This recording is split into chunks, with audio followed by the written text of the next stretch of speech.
So America sent Burkina Faso over 147 million for healthcare, health in Burkina Faso. And now they're trying to sanction Burkina Faso because I guess Burkina Faso, Abraham Traore is not using the money for what they want. You know what they want the money for, right? Control, right? They're talking about HIV, malaria, all of these shit that they create, all of these diseases that they create. So now they're trying to sanction Abraham Traore of Burkina Faso for that 147 million, man. While they're playing, this man is smart as shit. He's like, send the money. I don't really need your money, but I don't, 140 mil, it can't hurt, it can't hurt. Man, shout out to Burkina Faso, man. Shout out to Burkina Faso. Not America trying to talk about human rights. Human rights.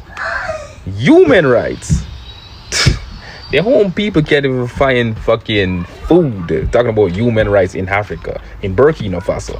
One of the only independent country in Africa right now. Burkina, Niger, Mali, doing it big. No, America trying to give them money. Why not give the money to Sudan, Congo? Better. The Palestinian people would like that money. No, they rather bomb the Palestinian people. Trying to this guy's So it looks like the United States of America has declared to take down Ibrahim Traore. And it's like they have vowed they are going to use any method to take down Ibrahim Traore. Just imagine the United States of America has issued a travel ban from Burkina Faso. And the United States of America has urged its citizens not to visit Burkina Faso. And if they are in Burkina Faso, they have to evacuate immediately. They should not go to places where so many people are gathering, and so on and so forth. It looks like they are planning to take down Ibrahim Traore. But the good thing is that so many Africans, so many Burkina Faso people have decided that enough is enough. They are going to fight with Ibrahim Traore to the end, including me. We have decided that this is the moment of truth for Africans. They have to stand together. They have to fight together until we win this war. And on the 30th of this month, there will be a march all across Africa to stand together with Ibrahim Traore. Do you know they're accusing Captain Ibrahim Traore of unaliving 100 civilians? Let me explain. In the last 48 hours, the Western media has accused Captain Ibrahim Traore and the Burkina Faso military of unaliving over 100 civilians in a village called Zaongo. But let's stop and think. Why now? Why is it that every time an African leader rises to take control of their country's destiny, the same Western forces that once colonized us begin shouting massacre and human rights? According to reports from BBC, 107 people were allegedly unalived, including women and children. But there is no solid evidence, no real investigation, and the Burkinabe military has already denied the accusations, calling them part of a disinformation campaign. This isn't just news. This is war. A war for Africa's image. A war for who controls the narrative. Why is the West silent when thousands die in Congo? Why do they stay quiet when French-backed regimes destroy African nations? Because they fear leaders like Traore, a man who refuses to bow, a man building roads, clearing debt, investing in gold, and returning power to his people. This is why we must not stay silent. Share this video with your friends, your family, your followers, so we can debunk this propaganda and expose the lies being pushed on Africa. We, the African people, must protect our own truth. Help spread this message across the entire continent. Share with video with your community, family, and friends. Follow this page for more unfiltered African stories the West doesn't want you to.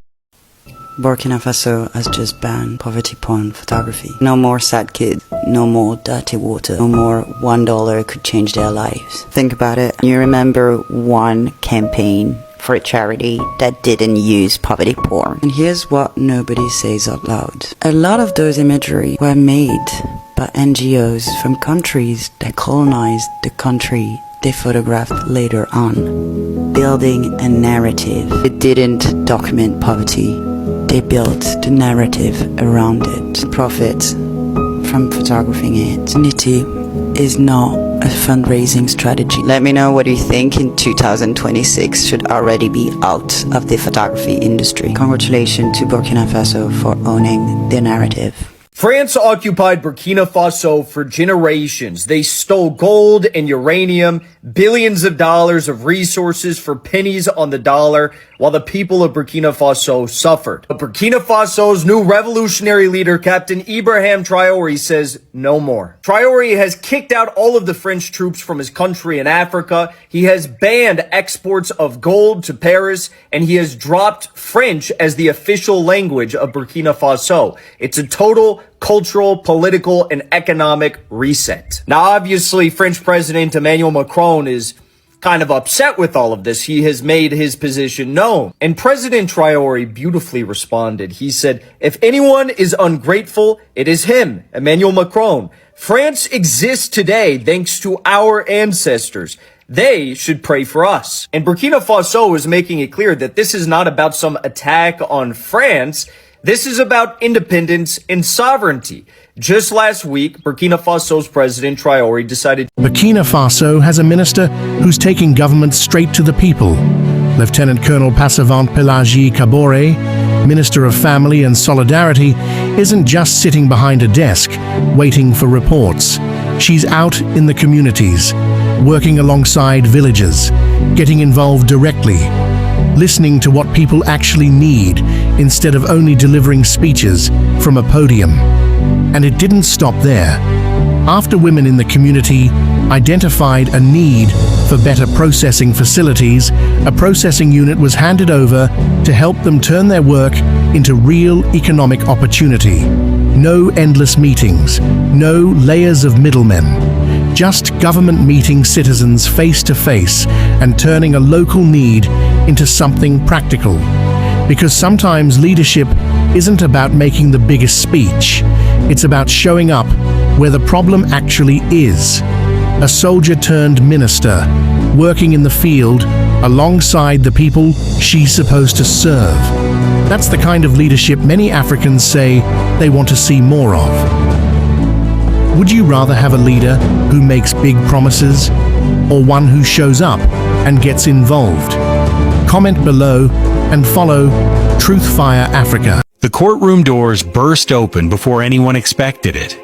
Not the main doors, the side entrance reserved for transfers and emergencies, and through them walked 4 soldiers in full tactical gear, moving in the kind of disciplined silence that told every person in that room that what was about to happen had already been decided at a level far above their jurisdiction. Behind the soldiers, flanked but unhurried, came a man in a dark suit, whose wrists were bound in front of him by a single steel cuff, not the cheap plastic restraints used for ordinary criminals, but the heavy, deliberate kind that sends a message. His name was Jean-Claude Mercier, and 48 hours ago, he'd been one of the most legally protected foreign nationals on Burkina Faso soil, a sitting French judicial advisor with full diplomatic credentials, OA's direct appointment through a bilateral security agreement, and the kind of immunity that most men in his position had spent entire careers believing was permanent. He did not look permanent now. The presiding magistrate of Burkina Faso's Special Anti-Corruption Tribunal rose from his chair so fast it nearly toppled behind him. Lawyers dropped papers. 2 French embassy officials sitting in the back row reached simultaneously for their phones. And somewhere in the corridor outside, a woman who had been the tribunal's unofficial French liaison for 6 years began making a call she had rehearsed a dozen times, but never believed she would actually need to make. Now, what no one in that room understood yet, what made the next 4 hours not just a legal proceeding but something that would echo across 3 continents, was that Mercier's arrest had not been an impulsive act. It had been the conclusion of a plan so carefully constructed, so patiently executed, that by the time anyone realized what was happening, every exit had already been sealed. Not by force, by paperwork, by evidence, by the kind of legal architecture that takes months to build and seconds to collapse around someone who never saw it coming.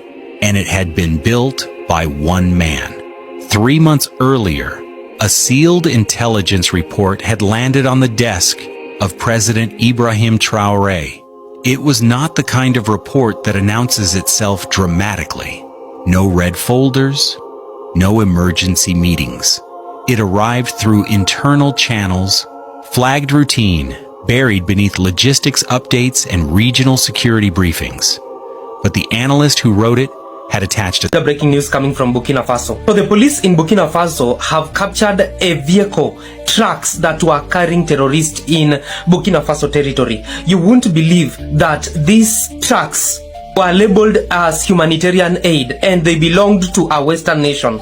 And they were saying that there is a lot of trouble in Burkina Faso. People need food and they are bringing humanitarian aid.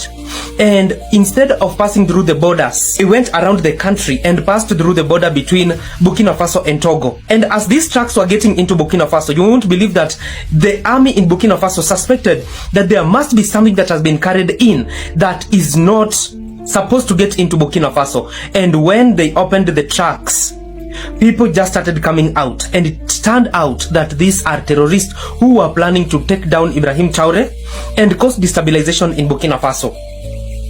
It looks like the Western nation that is against Ibrahim Traoré is so much committed to use all the money that they have to ensure that Burkina Faso President Ibrahim Traoré is down.